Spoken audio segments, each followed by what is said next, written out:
How's it going? Today I'm going to be talking about modern monetary theory and what that is.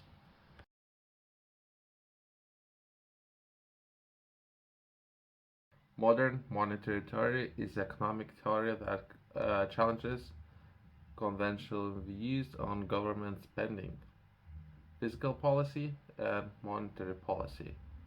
It is often associated with economics like Stephanie Kelton, Randall Wray, and Warren Mosler. Perhaps that I don't know if I'm pronouncing any of those names correctly.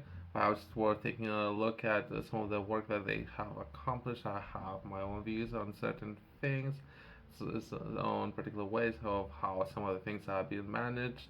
Not necessarily I have my own or my voice, and not necessarily I have had a chance to express my views at any of those particular areas. How my money, how my tax money was managed so far, and is it enough to select a particular individual that particular individual gonna reflect my personal views? To have more voice, would I need to have a company?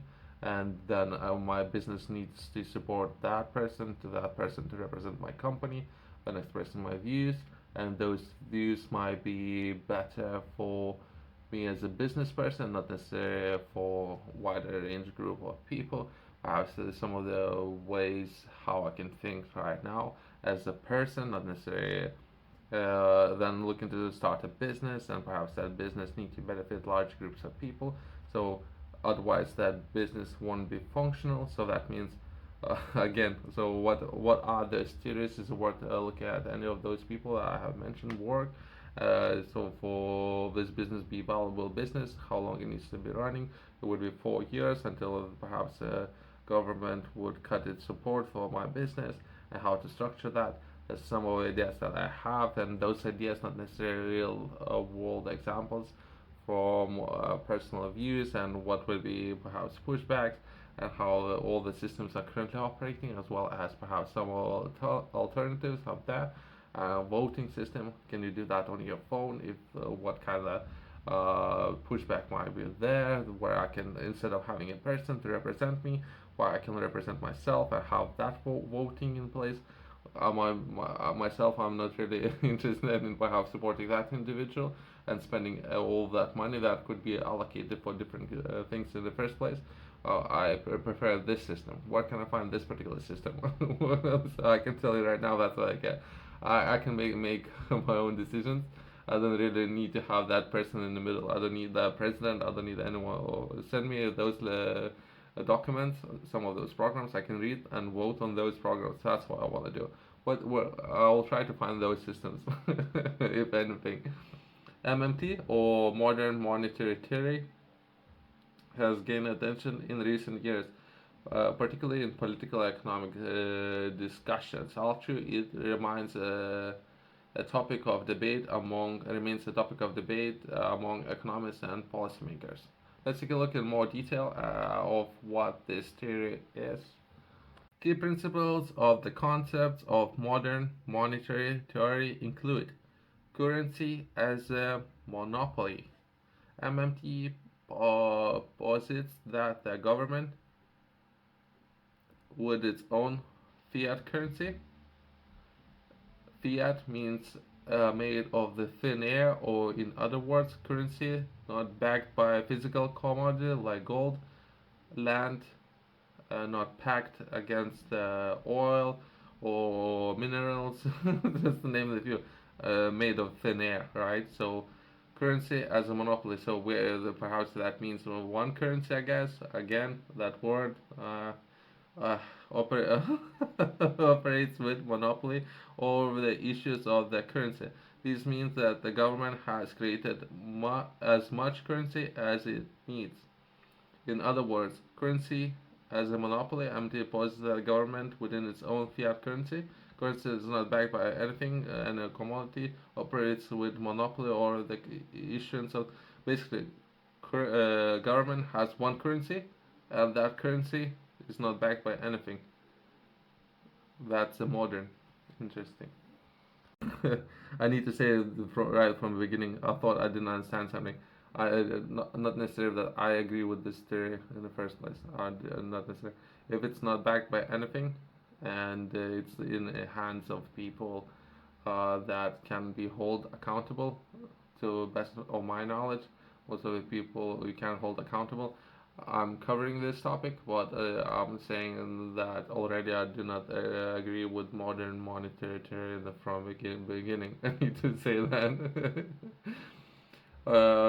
Functional finance. MMT suggests that the primary goal of its fiscal policy should be full employment and price stability rather than focusing on balancing the budget. This argues that the government should be use their fiscal powers to maintain economic stability and achieve these goals. I mean, I understand why they would do it. It's kind of damage control. This is why they're doing it. Uh, who got things so bad in the first place? Why this kind of things? Why we need to discuss this kind of policies in the first place? Job guarantee. MMT advocates for the implementations of the job guarantee programs, where the government acts as employer of last resort. This government will provide employment for anyone willing and able to work at base wage, uh, thereby ensuring full employment. So some of those departments, especially in the U.S., based on my research, they might hire about 40,000 people. And myself as a business, if I would try to reach out to some of those government agencies, they would have such a hierarchical structure. None of those people who I'll be communicating with for 3 or 4 hours, for those of you who haven't done it, will be able to even make a decision. So what this policy, that's my personal experience, right? So this policy say, oh, we're gonna give jobs to everyone, even for people who most likely gonna be wasting everyone's time.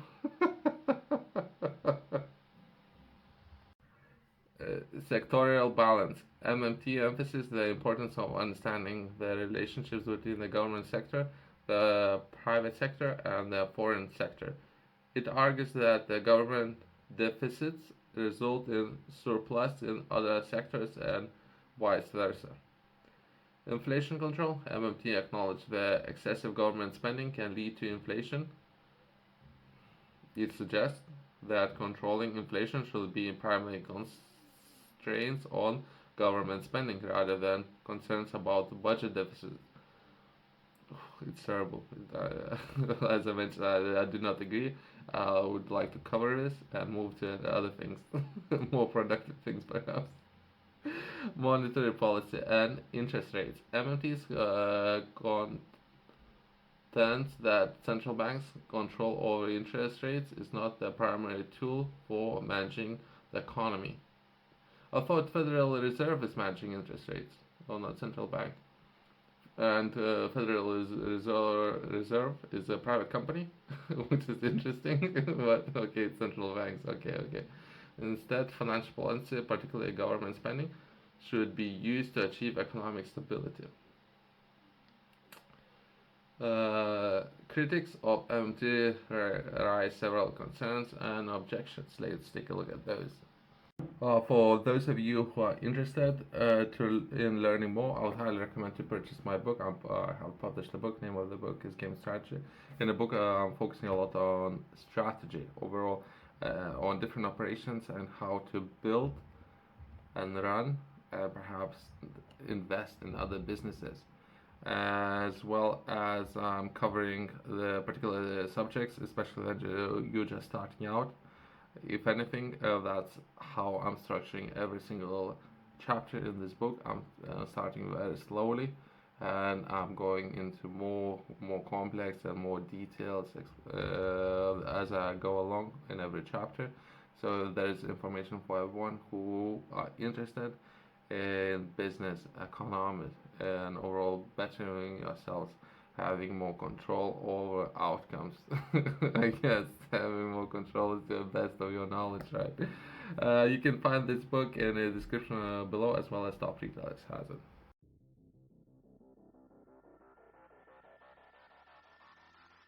Uh, Critics of MMT, modern monetary theory arises some of the concerns with regards to inflation and risk.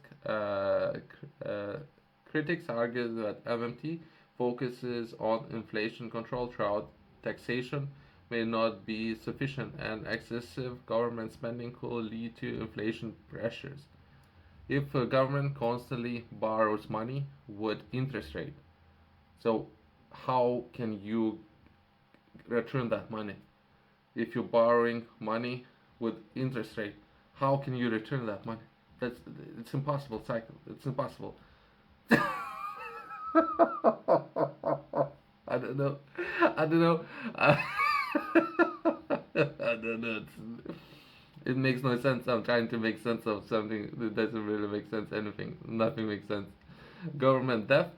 Skeptics were worried that MMT approach to government debt might encourage uh, reckless spending and contributes to unstable levels of debt.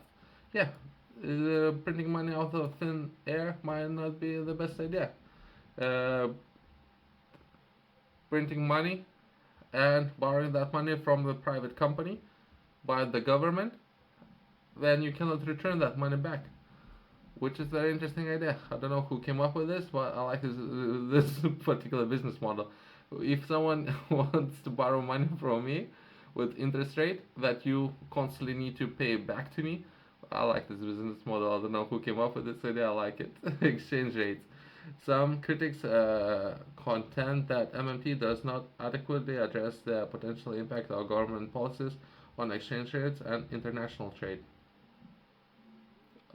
Practical implementations, implementing job guarantee programs, and managing fiscal policy according to MMT principles may face practical challenges and political resistance. I don't know. So I don't know if I'm covering this particular area in as much detail as possible. It doesn't really make sense, and all these policies and some of those works that those people were discussing in this right from the beginning, it did not make sense. Nothing makes sense in this particular policy. Especially, I don't know who came up with this structure. It doesn't really make sense, and now that hard to argue about the things that do not make sense, right? So it might be a waste of everyone's time involved, even in discussing this policy. Thanks for watching. I'll see you next one.